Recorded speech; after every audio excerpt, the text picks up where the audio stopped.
నమస్తే, మీ పేరు? నా పేరు నోకరత్నం అండి. ఏంటమ్మా మరి కూటమి ప్రభుత్వం అధికారంలోకి వచ్చి 20 నెలలు దాటుతా ఉంది, ఎలా ఉంది అసలు పరిపాలన? కూటమి ప్రభుత్వం వచ్చి 20 నెలలు దాటుతుందంటే మా ప్రభుత్వంలో పని గురించి ఏం చెప్తామండి. ఆయన ఎంతో బాగా చేస్తారు. విజనరీ నాయకుడు, బాగా విజన్ ఉన్న నాయకుడు. సంపద సృష్టించడం తెలుసు, పథకాలు ఇవ్వడం తెలుసు. ఇది ఆ చంద్రబాబు నాయుడు గారికి ఒక్కరికే చెల్లుతుందండి. కాబట్టి కూటమి ప్రభుత్వం సూపర్ అండి, తిరుగులేదండి. అంటే అంత బాగా నచ్చేంత పరిపాలన ఏం చేశారండి చంద్రబాబు నాయుడు గారు? అసలు ఆయన సూపర్ 6 హామీలు అని అన్నారు కదా, మీకేమంది అసలు సూపర్ 6 హామీల్లో? ఆయన సూపర్ 6 హామీల్లో గ్యాస్ ఉందండి, 3 బండ్లు సంవత్సరానికి, ఫ్రీ బస్ ఉందండి. చాలామంది మహిళలు ఈ ఊరి నుంచి ఇంకో ఊరికి పనిలోకి వెళ్ళడానికి వాళ్ళకి ప్రొద్దుటేలు అయితే ఛార్జీకి డబ్బులు ఉండవండి. ఈవెన్ ఫ్రీగా వెళ్తున్నారండి చక్కగాను. మాకు చక్కగా ఫ్రీగా వెళ్తున్నామమ్మా, మాకు డబ్బులు అవసరం లేదు, చంద్రబాబు నాయుడు గారు ఈ మేలు బాగా చేశారమ్మా మాకు అని చెప్పుకుంటున్నారండి వాళ్ళు. మేము విన్నామండి స్వయంగాను. అంటే మీ ఇంట్లో ఎలాంటి స్కీమ్స్ మీరు అందుకున్నారు? మా ఇంట్లో మేము పెన్షన్స్ అందుకుంటున్నామండి, ఫ్రీ బస్సు, గ్యాస్ బండ్లు, మళ్ళీ మా పిల్లలకి తల్లికి వందనం, ఇంకా ఇంకా చాలా ఆయన పెట్టినవన్నీ. మా పక్కింటి వాడికైతే అన్నదాత సుఖీభావ అది కూడా వస్తుందండి. వాళ్ళు చాలా హ్యాపీ అని చెప్పారండి. డబ్బులు పడినప్పుడు నాకు తీసుకొచ్చి చూపించి, ఇదిగో అమ్మ చంద్రబాబు నాయుడు గారు వేశారు అని చూపించారండి. అంటే అమ్మ ఇక్కడ జగన్మోహన్ రెడ్డి గారు కానీ వైసీపీ నాయకులు కానీ అంటూ ఉన్నారు, సూపర్ 6 హామీలు అని చెప్పి సూపర్ 6 స్కాములు చేస్తున్నారు తప్ప రాష్ట్ర ప్రజలు ఎవరికి కూడా స్కీములు ఇవ్వలేదు అని చెప్పేసి మాట్లాడుతూ ఉన్నారు. ఆర్కే రోజా గారు కానీ మిగతా నాయకులందరూ కూడా ఏం చెప్తారు ఈ సమాధానం? రోజా గారి మాటలేముందండి, రోజా గారు ఆవిడ నోటికి ఏమొస్తుంది మాట్లాడేస్తుందండి. ఆవిడకి అసలు నోటికి అద్దు లేదండి. ఒక మహిళని కూడా చూడకంటే ఆవిడ ఇష్టం వచ్చినట్టు మాట్లాడుతుందండి. మహిళలు మాట్లాడేటప్పుడు కొంచెం ఇదిగా మాట్లాడతారు, కానీ ఆవిడ అందరినీ ఒకే పదంతో తిడుతూ అనే ఉంటుంది. రోజా గారి గురించి చెప్పడం ఇంకా అనవసరం లేకండి. ఆ వైసీపీ నాయకులు అంటే తెలుసు కదండి, 5 సంవత్సరాలు వాళ్ళు ఏం చేశారో ప్రజలందరూ చూశారు. వాళ్ళు చూసే కదండి కూటమి ప్రభుత్వాన్ని కోరుకున్నారు. అంటే జగన్ గారు అసలు మంచి చేయలేదంటారమ్మా? మంచి ఏం చేశారండి? చేస్తే మేము చెప్పడం కదండి, ప్రజలే చెప్పాలి కదా. ప్రజలే చెప్తారండి మంచి చేసింది లేనిది.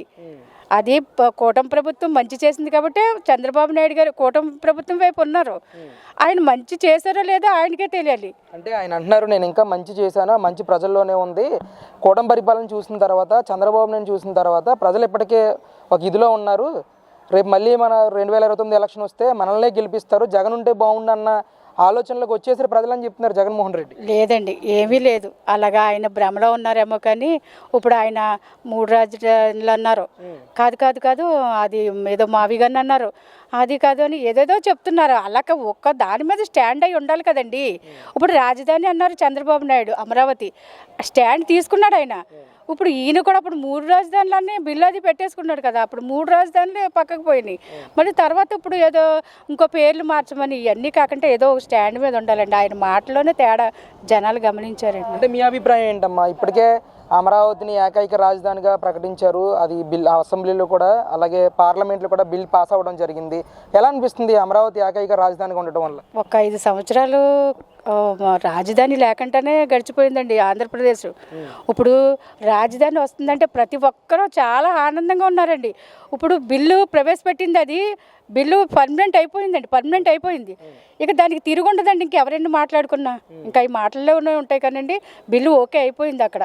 మరి జగన్ గారు ఏమో సపోర్ట్ చేయట్లేదు కదా ఆ బిల్లుకి. నేను మావిగానని చెప్పి కొత్త రాజధాని కడతానని అంటున్నాడు ఆయన. 100%లో 5% చెయ్యకపోయినా పర్వాలేదండి, దానికి ఏమీ ఇది ఉండదండి. ఇప్పుడు 100 మంది ఉండి 100 మంది 95 మంది ఓకే అని చెప్పి ఒక 5గురు ఓకే కాదంటే అదేమో అవ్వదులేండి. ఇప్పుడు కూటమిదే గెలుస్తుందండి. పై చేయండి. ప్రజలందరూ కూడా కూటమి పాలన సంతృప్తిగా ఉన్నారు. ఒకసారి వాళ్ళ మనసులోకి వెళ్ళి చూస్తే వాళ్ళ కూటమి ప్రభుత్వం వైపే మొగ్గు చూపుతున్నారు. ఈ నియోజకవర్గంలో బుచ్చి చౌదరి గారి పరిస్థితి ఏంటండి? ఎలా చేస్తున్నాడు ఆయన? బుచ్చి చౌదరి గారు అంటే ఇంక చెప్పక్కర్లేదండి. ఆయన వయసు అనేది ఒక నెంబరే కానండి.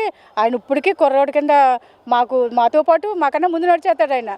మేము ఇంకా వెనకనే ఉండిపోతామండి. అసలు నడిచేస్తాడు, ఇంటింటికి వెళ్ళేస్తారు, తిరిగేస్తారు, ఏం కావాలమ్మా అంటారు, కావాల్సిన వాళ్ళు చెప్తారు, అవన్నీ రాసుకుంటారు, చేస్తారు. మేము సీఎం రిలీఫ్ ఫండ్లు చాలా ఇచ్చామండి, చాలా ఇచ్చాము. మా నియోజకవర్గంలో మా 71వ బూత్లో వాళ్ళు చాలా సంతోషంగా ఉన్నారు. మీకంటే ముందే నడుస్తాడు అని అంటున్నారు.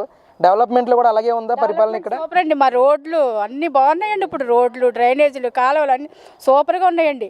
అన్నీ బాగా అయిపోతున్నాయి. ఇప్పుడు ఇంక పుష్కరాలు వస్తుంది కదండి, ఇంకా చూడండి మా ఏరియాలు చాలా బాగుంటాయి.